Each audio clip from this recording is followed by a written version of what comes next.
Le défilé commence.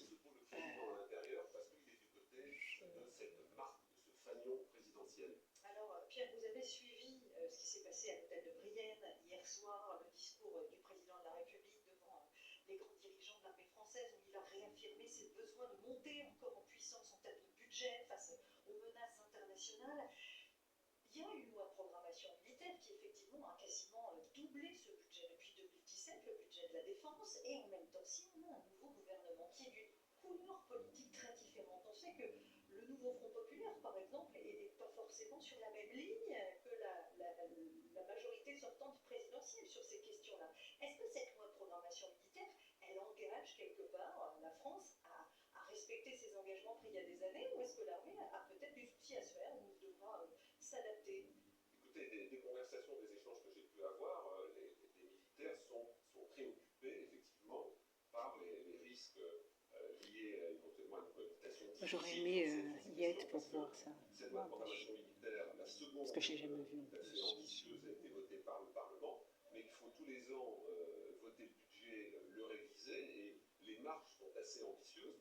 Et donc, en cas de cohabitation avec une majorité qui ne voudrait pas faire cet effort, qui voudrait reporter les finances sur d'autres priorités, il pourrait y avoir un frein. Et évidemment, le président, hier, à l'hôtel de Brienne, dans le jardin de l'hôtel de Brienne, a rappelé les priorités, l'instabilité internationale, les engagements de la France, notamment en Ukraine, en expliquant qu'il ne faudrait pas baisser la garde de ce point de vue-là. Donc là, il va falloir voir dans les semaines qui viennent qu'est-ce qui va se passer sur ces questions-là. Et puis peut-être, puisque le 14 juillet est l'occasion de parler d'histoire, il n'y a pas si longtemps, vous parlez du général de Gaulle, de la force stratégique au début des années 60, le budget militaire représentait 6% du PIB.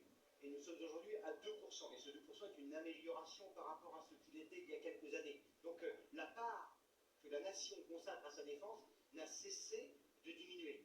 Exactement. Et qui est à 6% aujourd'hui du PIB en matière de dépenses? C'est la Russie.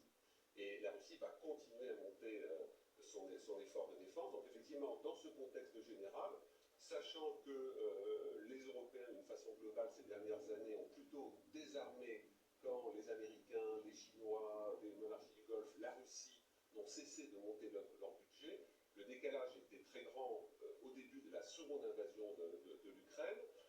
La France, encore une fois, dans le premier quinquennat du président Macron, avait déjà fait une loi de programmation militaire ambitieuse et surtout, pour moi qui suis ces questions depuis longtemps, c'est la première depuis 30 à 40 ans qui a été respectée. Parce que moi j'ai connu beaucoup de lois de programmation militaire magnifiques, très ambitieuses au départ, et puis qui ont été régulièrement rabotées par Bercy. Le grand ennemi de l'hôtel de Brienne, le ministère de la Défense, ennemi entre guillemets, c'est Bercy. On est quand même passé en quelques années de 32-33 milliards à 42 milliards par an. Absolument, 50 à l'horizon 2025, enfin, c'est pratiquement un doublement sur les deux lois de programmation. Et toute considération d'orientation politique, mis à part l'actuel ministre des Armées, Sébastien Lecornu, est très aimé, très respecté de la hiérarchie militaire, indépendamment de sa couleur politique. Tout à fait, indépendamment de sa couleur politique. Alors c'est un gaulliste qui donc, je dirais, vit personnellement des valeurs qui sont importantes. Hein. Le général de Gaulle a toujours dit que l'armée, c'était la France était façonnée à coups de sabre, que l'armée était essentielle pour le général de Gaulle.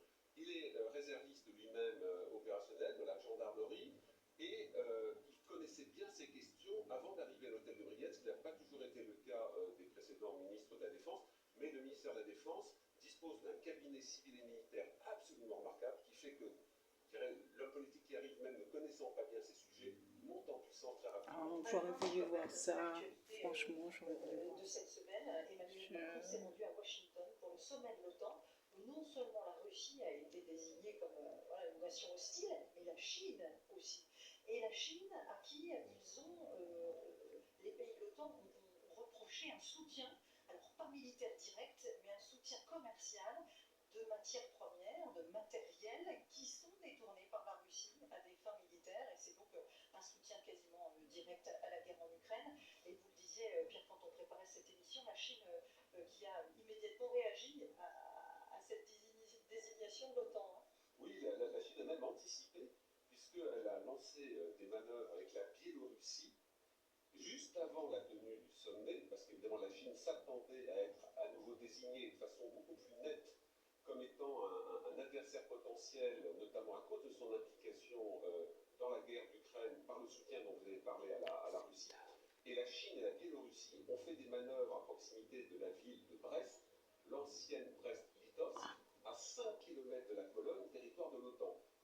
Chinois envoyaient un message très clair: si vous voulez jouer au jeu de nous désigner comme un adversaire potentiel, pas seulement du côté de Taïwan, mais également en Europe, eh bien on va vous montrer que nous aussi on est capable de jouer cette partie au centre de l'Europe, plutôt exactement en Europe de l'Est.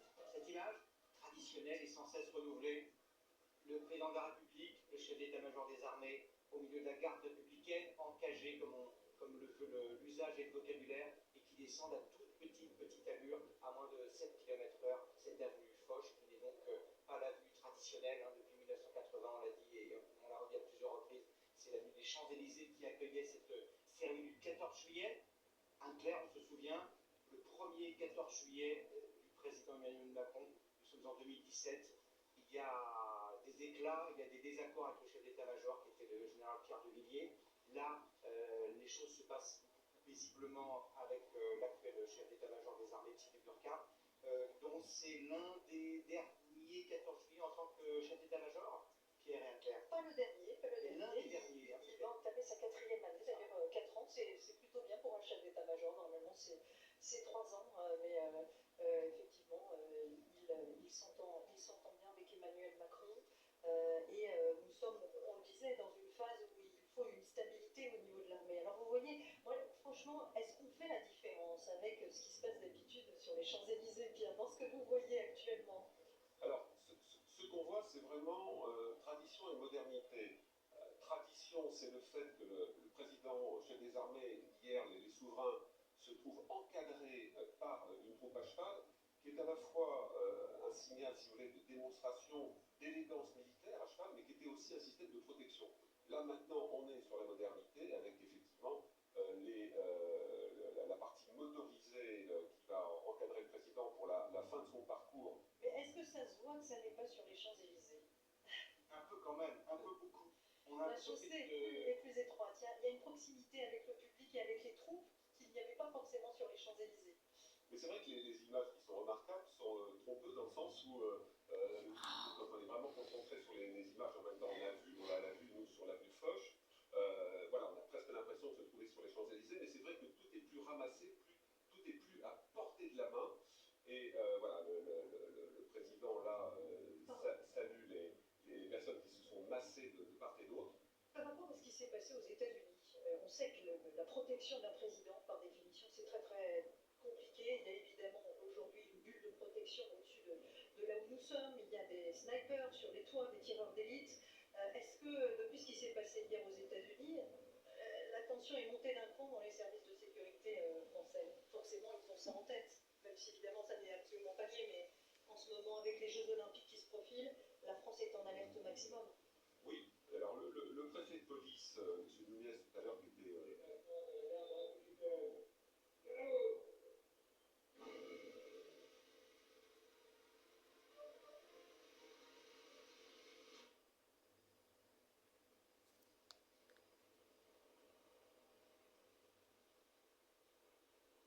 La sécurité autour du président de la République, avec beaucoup d'attention.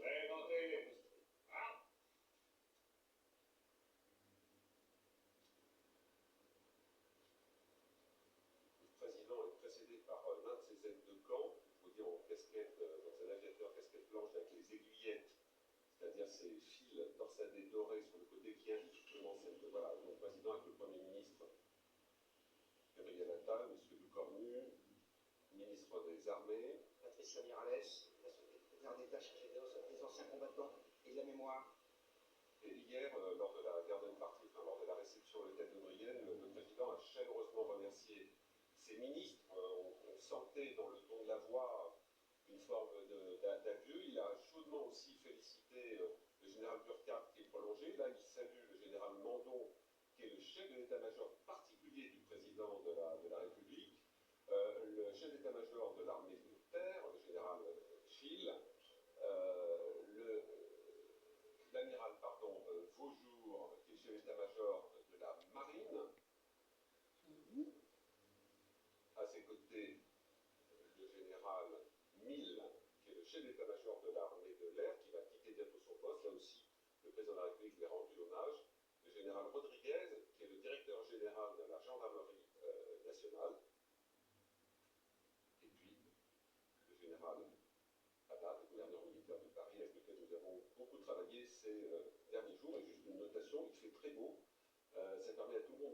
marché parce que ces derniers jours, beaucoup de répétitions sont faites sous la pluie.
Vous savez qu'il y a de nombreux photographes accrédités. Cette photo restera peut-être dans les livres, dans les journaux. Au premier plan, le président de la République, derrière lui, sur sa droite, Gabriel Attal.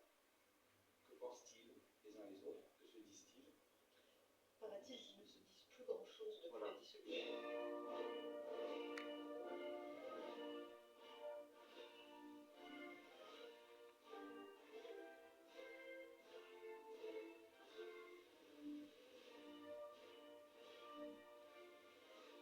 Pourquoi ils se disent plus grand-chose?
Monsieur le Président de la République, les honneurs militaires vous ont été rendus par un détachement de la garde républicaine, composé de la musique de la garde républicaine, du drapeau du 1er régiment d'infanterie, d'une compagnie du 1er régiment d'infanterie et d'une compagnie du 2e régiment d'infanterie. L'ensemble étant placé sous le commandement du colonel Richard Hulot, commandant le 1er régiment d'infanterie de la garde républicaine.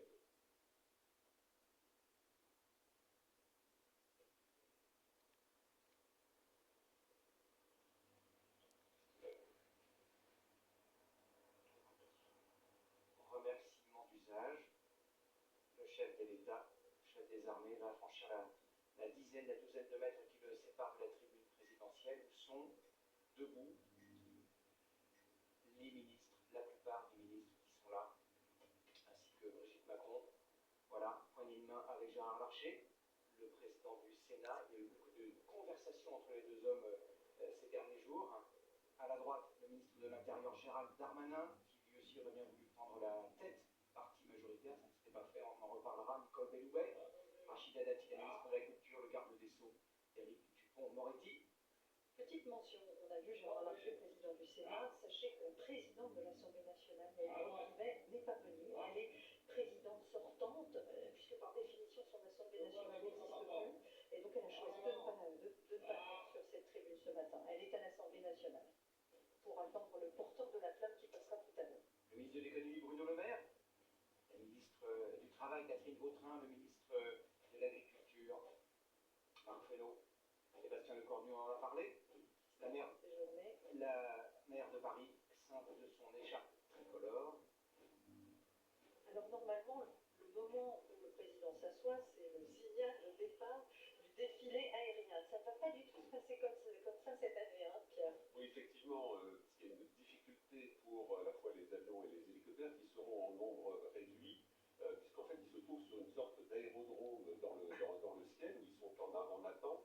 Et en fait, tous les délais d'intervention, de positionnement ont complètement changé compte tenu de la configuration des lieux. Donc on va avoir l'animation qui va démarrer. Justement, on va dire un mot avant que ça démarre, parce qu'après il y a beaucoup de musique et on va vous laisser la vivre évidemment. L'animation initiale est consacrée à tous ceux qui ont aidé à libérer la France il y a 80 ans. Sachez que les emblèmes des 31 pays qui vous ont aidé à libérer non seulement la Normandie, mais à participer au débarquement de Provence, ont été invités. 23 des 31 ont répondu à l'appel et vous verrez donc les emblèmes de ces pays se manifester dans un instant. Autre chose, cette animation initiale sera accompagnée par le Big Band de l'armée de l'air et de l'espace. Vous allez voir une ambiance très très jazzy qui est très agréable à regarder. Et vous entendrez aussi le jour le plus long, vous entendrez Douce France qui sera chantée par deux membres du chœur de l'armée française. Et puis vous allez voir tout à l'heure 4 véhicules, 2 Jeeps et 2 Dodge d'époque qui sont arrivés en France avec les Américains au moment du débarquement et qui représenteront effectivement tous les combattants qui sont venus libérer la France il y a 80 ans.